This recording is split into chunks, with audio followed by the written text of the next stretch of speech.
지친 하루를 달래줄 어머니의 손맛 그대로.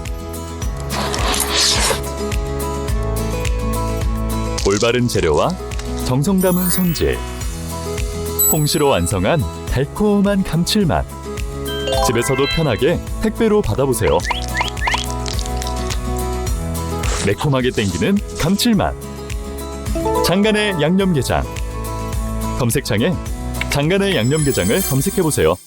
한국 신용등급 하락 이야기가 나오고 있는데 하락 시 발생하는 현상이 무엇이 있을까요? 일단은 지금 국가 신용등급에 대해서 저희가 영상을 하나 올렸었는데 현재 국가 신용등급이 안 떨어지는 이유는 정부 부채를 억눌렀다고 그랬죠. 많은 것들을 토대로 여기저기 자금 끌어다 써가지고 심지어는 그 우체국 보험 예치금까지 끌어다 써가지고 국가 부채를 많이 안 늘렸지만 실질적으로는 빚이라고 등재되는 그 부분만 줄인 거지 다른 데서 꺼내다 썼으니까 D1, D2는 줄일 수 있어도 D3, D4가 늘어나고 있는 상황인 거죠. 국가 부채를 늘려서 보통의 나라들은 국가를 살리는데 우리나라 같은 경우는 기축통화가 아니니까 국가 부채를 그렇게 많이 늘릴 수도 없고 대신에 가계부채를 늘려서 살렸죠. 우리나라가 대표적으로 그런 나라입니다. 가계부채를 늘려서 국가 경제를 살리려고 한다. 이게 지금 계속 이어져가지고 문제가 됐던 거고 특히 글로벌 금융위기 이후 대부분의 나라들이 디레버리징 할 때 우리나라는 레버리징이 된 상황이에요. 그거를 지금까지 극복을 못했기 때문에 경제 위기가 왔을 때 국가 부채를 늘릴 수 없는 상황이 돼버리면 엄청난 경기 침체가 오는 거고 그 엄청난 경기 침체가 일본처럼 잃어버린 30년 안 가기 위해서는 국가 부채를 늘려야 되는데 그럼 신용등급이 떨어지게 생긴 거죠. 그래서 국가 신용등급이 떨어지게 되면은 어떤 일이 벌어지냐.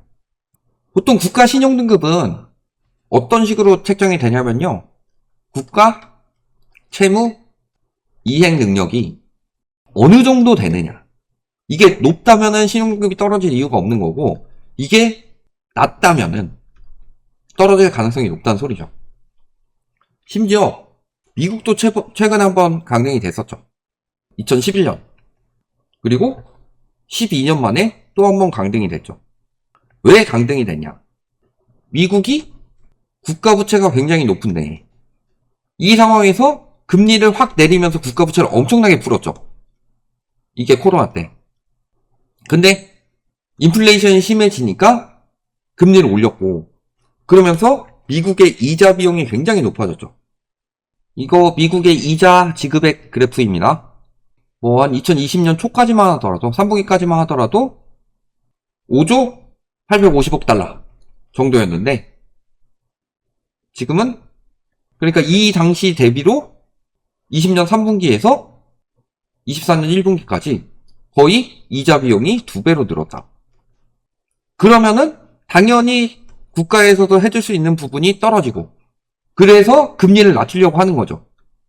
금리 낮추려는 이유 중에 하나가 이거죠. 그런 시기에 이런 식으로 국가 채무를 정리하게 됐을 때 이자 비용 낮춰가지고 할 때 요 검게 칠해진 부분은 항상 경제 위기 때 칠해진 겁니다. 경제 위기가 왔더라. 이런 부분을 하나를 생각하셔야 되는 거고 그럼 국가 신용등급이 떨어진다는 건 어떤 의미일까요? 우리 국가 빼고 신용등급만 생각해 봅시다. 신용등급이 높으면 좋아요, 낮으면 좋아요? 예를 들어서 신용등급이 낮으면요 1금융권에서 빌릴 돈을 1금융권에서 못 빌리고 2금융권으로 갑니다. 근데 2금융권에서도 못 빌릴 정도까지 떨어지면은 이제 뭐 사채로 가는 거죠. 3금융이랑 사채, 대부업 이런 쪽으로 가는 건데 1금융하고 2금융하고 3금융 이런 쪽으로 내려가면 내려갈수록 뭐가 높아지죠? 그렇죠. 이자가 높아지죠. 즉 이자가 높아진다. 어떤 이자가 높아질까요? 국가가 돈을 빌리는 것을 뭐라고 하죠? 국채라고 하죠. 국채 이자가 높아질 수밖에 없다. 국채 이자가 높아진다는 거는 국채 가격이 폭락한다. 국채 가격이 폭락한다는 것은 한국 국채 수요가 엄청나게 줄어든다는 소리죠.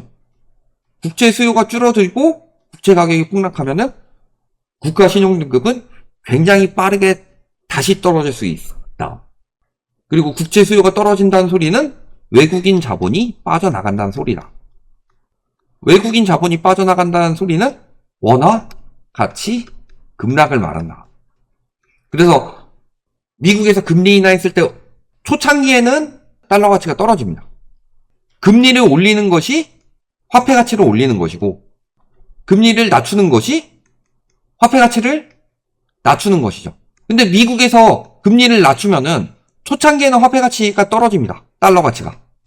근데 나중에는 달러 가치가 도리어 올라가는 현상이 나타납니다. 왜냐면 미국 금리 낮출 때 보통 다른 나라들도 금리를 같이 낮추죠.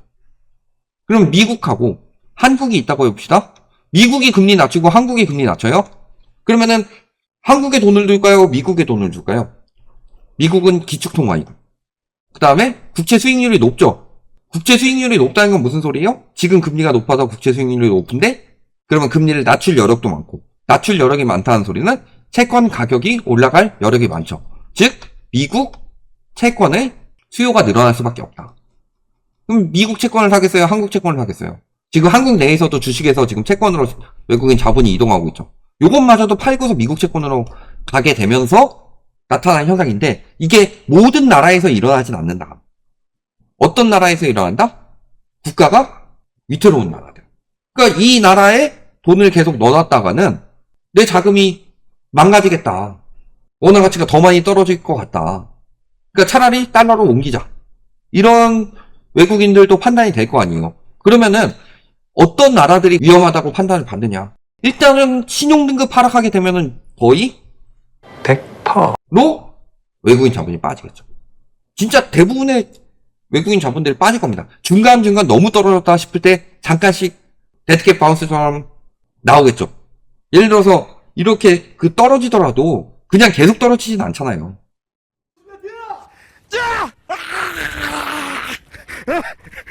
마침 자막도 딱 좋은 거 나오네. 떨어질 때도 이런 식으로 떨어지잖아요, 지금. 그런 것처럼 이렇게 일시적으로 들어올 수 있더라도 이런 식으로 이루어질 수밖에 없다는 소리죠. 한국 신용등급이 떨어지게 되면. 국가 신용등급이 떨어지는 나라가 그렇게 많지 않아요. 근데 떨어지지 않더라도 우리나라는 자금이 빠져나갈 위험이 굉장히 높죠. 얼마 전에도 BIS에서 딱 두 개의 나라만 경고했죠. 중국하고 한국. 이 두 개의 나라는 가계부채가 나쁜 가계부채가 되어서 국가 성장을 좀먹고 있는 나라들이다. 생산성이 있는 곳으로 들어갈 때는 가계부채가 늘어나면서 국가 성장에 기여를 하지만 어느 수준을 넘어서게 됐을 때는 가계부채 증가가 국가 생산성을 깎아먹는데, 그 역유자형으로 나오고 있는 나라가 딱 두 개가 있는데 한국하고 중국이다. 그렇기 때문에 국가 신용등급이 떨어져서 외국인 자본이 빠져나가든지, 아니면 외국인 자본이 빠져나가서 그것을 극복하다가 국가 신용등급이 떨어질 수도 있어요. 우리나라 같은 경우는 아마도 후자의 가능성이 높습니다. 왜냐면은 전자가 되지 않도록 지금 국가 부채를 늘리지 않게 하기 위해서 굉장한 노력을 많이 쏟아부었어요. 대신에 기업이랑 가계부채가 작살이 나죠. 그렇게 금리 올라가고 원화 가치가 떨어져요? 그러면 신용등급이 떨어지게 된다는 소리는 이게 국가만 문제인 게 아니라 그 밑에 있는 금융권들이 다 문제예요. 금융권들이 외화를 거래한다든가 무언가를 거래를 할 때 한국의 원화 가치가 낮아지기 때문에 더 많은 자금을 쓸 수밖에 없게 되는 거고, 또 외국 자본이 우리나라 금융권으로 잘 흘러들어오지 않게 된다는 소리예요. 외환위기 어떻게 왔을까요? 한국 시장에 대한 신뢰가 없기 때문에 외환위기가 온 거죠. 그때는 우리나라가 굉장히 개발도상국 중에 하나예요. 우리나라가 그렇게까지 막 지금처럼 대단히 큰 나라도 아니고 대단히 유명해진 나라도 아니었는데 아시아 국가들이 무너지니까 한국도 거기에 뭉뚱그려서 같이 무너진 거 아니에요.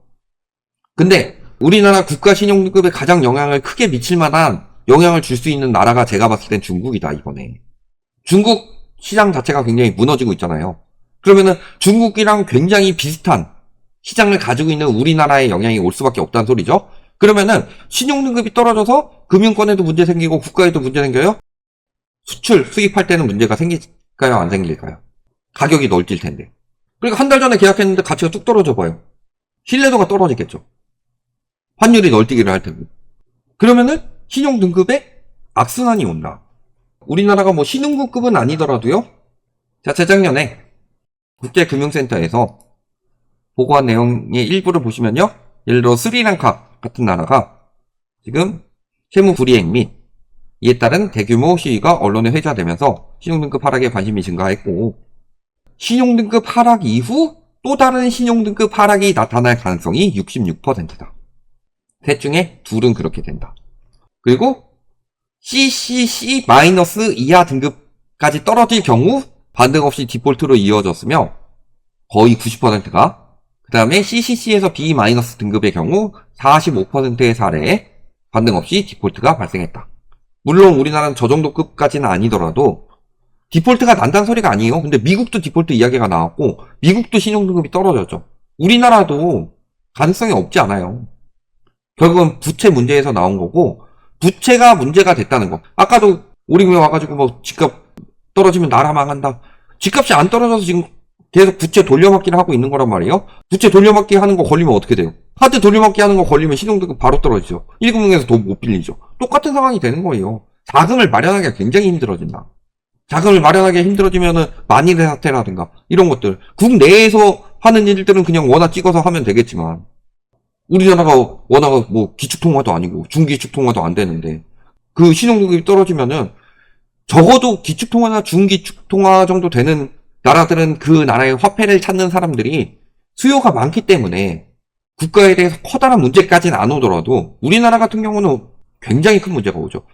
원화의 가치, 국채의 가치, 금융권 신용도, 그 다음에 수출입 신용도, 이런 것들이 다 떨어지기 때문에 굉장히 긴 경기 침체를 겪을 수밖에 없고, 지금 만약에 그런 상황이 터진다면은 국내적으로 나타나는 현상은 진짜 IMF 이상급이 될 가능성이 굉장히 높다. 이렇게 보시면 되겠습니다.